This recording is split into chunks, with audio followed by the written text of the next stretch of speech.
Hello there, it's Carrie Rhodes here. Welcome back to my YouTube channel and another card making video. If you've been watching my videos lately, you know I am in love with the easy lights. So I am making another light up card today with Heffy Doodle products, some of my favorite to play with. I'm starting with this stitched rounded metric rectangle. It's about 5.5 inches by 4 inches, and I die cut it from the center of a 5x7 panel, and I am going to save both pieces because it creates a stitch line on this rounded part as well as the frame around it. So I'm using some salvage patina to create a little bit of color in the sky. I'm also going to smoosh that onto a window sheet and then use it to splatter on some yummy ink. I love this color so much. So that's going to be kind of subtle, and when it dries, it's going to be so perfect. Not too much splatter, just enough for my subtle sky. Now I am repeating the process I just did, cutting out another rectangle because I want the edge of my water and the edge of my grass to be able to line up with the rectangle I already did. So I'm just going to cut one from one end of the paper and the grass from the other. Once those are die cut, it's time to ink blend those as well. For the water, I am using chipped sapphire ink, and then I'm going to splatter that with water and with the ink as well. I wanted there to be a lot of kind of texture dimension in this lake that I am creating, and when I splatter it on here, it looks pretty dark, but it actually will dry back a lot lighter and be a lot more subtle than what you see when you first splatter it. Now for the grass, because it's such a tiny area, I just did Rustic Wilderness ink for my splatter, which is the same color I ink blended it with. No need to do the water as well. And then I am using that extra scrap that I had left over from die cutting to die cut out one of these stitched stones, and I am using hickory smoke ink to add color to that, and then some black soot for the splatter to help give it more of a rock-like texture. This is actually going to be like the little island that my lighthouse will sit on. And I noticed the leftover wave that I had on this scrap already had the stitching, so I thought I would ink blend that and trim it down so I could have a second layer to my lake. And then here's another scrap from the same piece of paper that I cut the first two pieces from. So I only used one piece of 8.5 by 11 cardstock for all my backgrounds and my rocks, which I loved, being very resourceful because the Heffy Doodle white cardstock is amazing for ink blending. It's the smoothest paper I've ever touched. And it's also great for doing hot foiling if you're into that. So now I am just laying all the things out because I want to make sure everything's going to fit, everything's going to go together, and I didn't want to, stamp all the mountains and everything if it wasn't going to fit on there. So once I figured that out, I went ahead and cut down this little panel that has the wave on it, and that's actually, or a hill, it's actually going to be the hill that my mountains sit on. So I splattered that with water. It's such a light color you couldn't really tell, and I got the hickory smoke ink that was on my glass mat wet, so I thought, well, I might as well splatter with it. It was really subtle, so I brought back the black soot and went ahead and splattered that as well. Now I am stamping out those images, the mountains, the two trees, the Loch Ness Monster, and the lighthouse from the Little Lighthouse set. In the Loch Ness Monster stamp set, there's also a cow that has like the furry head, the Highland cow, and that set's called Highland Honeys. It's a really darling set. There's also a baby Loch Ness Monster. So adorable. All right, so for the lighthouse, I am using some B markers, B39 here is my lighter color, and then I'm leaving every other spot open so it has that striped look that I love for lighthouses. But to give that a little bit of a highlight, I will bring in my cool gray markers for that. And this is the part that's gonna light up. It is so fabulous. The die set that goes with this that creates the rays of light. So I just had to make a light up card when I decided to play with this lighthouse stamp, but you don't have to. There are other dies that don't you can use this without creating those rays of light. It's a separate dye, so that's pretty cool. All right, for the trees, I am using G29 for my darkest and G28 for my lightest color. They're really small trees, so using 2 markers is more than enough on these. And then there's the tiny little trunks at the bottom, so I made sure to color those brown as well with my E29 marker. All right, moving on to the mountains themselves, I am using 4 different markers because they're kind of big. So I started with C6 and then I'm bringing in C4 and blending out that darker color, spreading out the gray over more of the image. And then once I have that in, I'll bring in my C2 marker and continue coloring over what I already colored with the C4 and increasing the coverage of the gray. And then I will bring in for my last color C0 to really soften out that blend.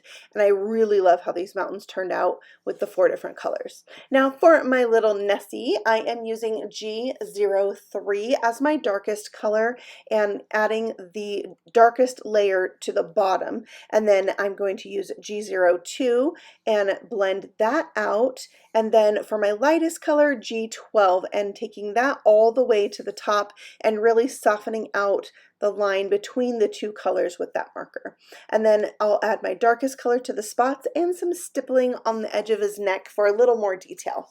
And speaking of detail, I do love my white Jelly Roll pen for adding some highlights to all of the things, plus putting it on the little Nessie maybe helps it look a little bit more like it's wet. So I love adding details with my white Jelly Roll pen. Next, I'll add it to the Lighthouse to finish these off, and then they are ready to be die cut. All of these images do have coordinating dies. This is my Heffy Doodle mini die cutting machine. It's available from the Heffy Doodle shop only, which is in Scotland, so you might have to pay extra shipping if this is something you're really interested in, but all the rest of the things I'm using from Heffy Doodle are available at scrapbook.com, so I'll have those linked for you below as well. So now I am adding all the things to my card, gluing them in place and getting my scene ready for my light up mechanism. So here's the little island, so to speak, that my lighthouse is going to go on, and there it is. I'm going to lay it in place so I can figure out where to die cut these little rays. And once I had that done, I just slipped the lighthouse out from underneath and went ahead and die cut it. Now I'm poking a hole in the center of the lighthouse so I can have a light there as well. I'm going to put a little piece of vellum on the back, which helps diffuse the light because these easy lights are kind of bright.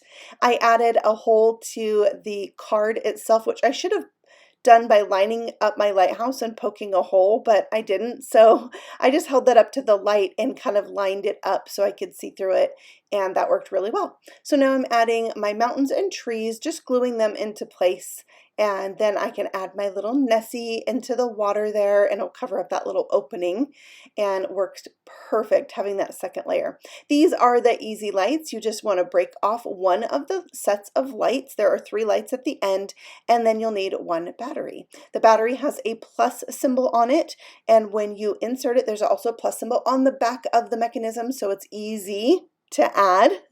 Press the button and they turn on. So I'm going to take that battery pack and tape it down with some clear Scotch tape into place, and then I'm going to take my first light and adhere it with tape so that the yellow square is facing the front of the card. But on the other 2 lights, I'm going to have the square facing me or facing up, so it's not so bright in those openings. So it's kind of backwards, but it worked out really well for this particular card.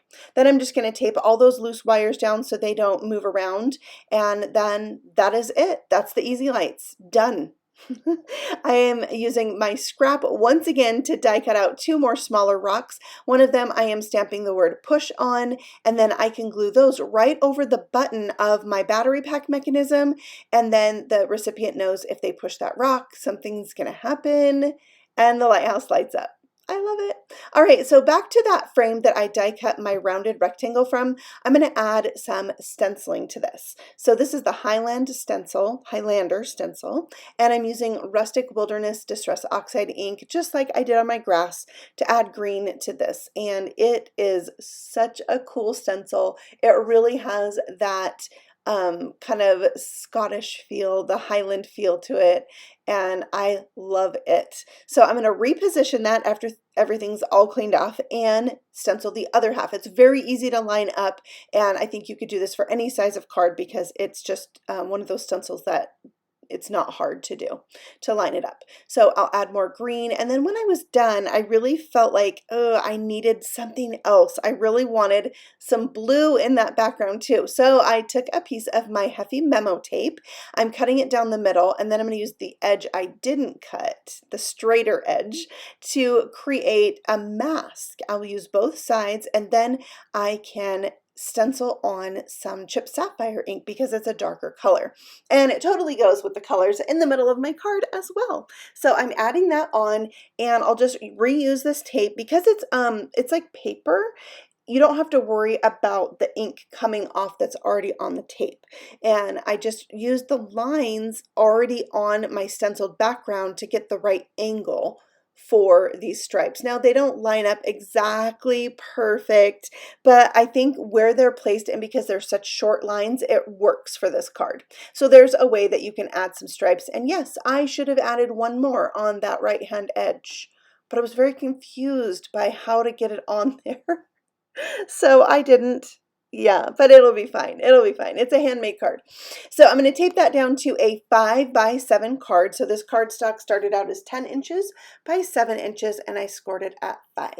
Next, I'm adding double thickness foam tape from Heffy Doodle because you want your foam tape to be as thick as the battery pack. You don't want the battery pack to be wider, thicker than what you're adhering your card to. You know what I mean, right? Yeah, I will have the foam tape linked for you below so you can check that out. You don't have to double it up. It's already thick enough for this battery pack. All right, for my sentiment, I have a piece of red cardstock, and I am going to ink up my image with some Versamark ink and stamp it down so I can emboss it with white powder. And it says, "Sending you a little happiness." So cute, right? I need to cut the edge of this also, so I'm going to bring back that rectangle die, and then it will have the same stitching as all the other panels on the edge, and I just love that cohesive look. So I'll tape that or glue that into place just like that. I flagged the end.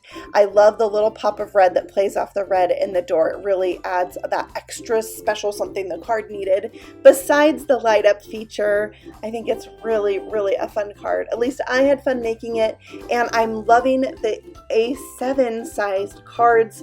I love that I could put that nice big plaid border around the edge of this, so not too much of it was covered up by my light up mechanism and front panel. All right, so that is my card for today. I thank you so much for stopping by. I love sharing my creations with you, and you guys are just so sweet for leaving me such kind comments, for shopping my links. I really appreciate you. I love my job of stamping with you. Thank you so much, and happy stamping. Bye.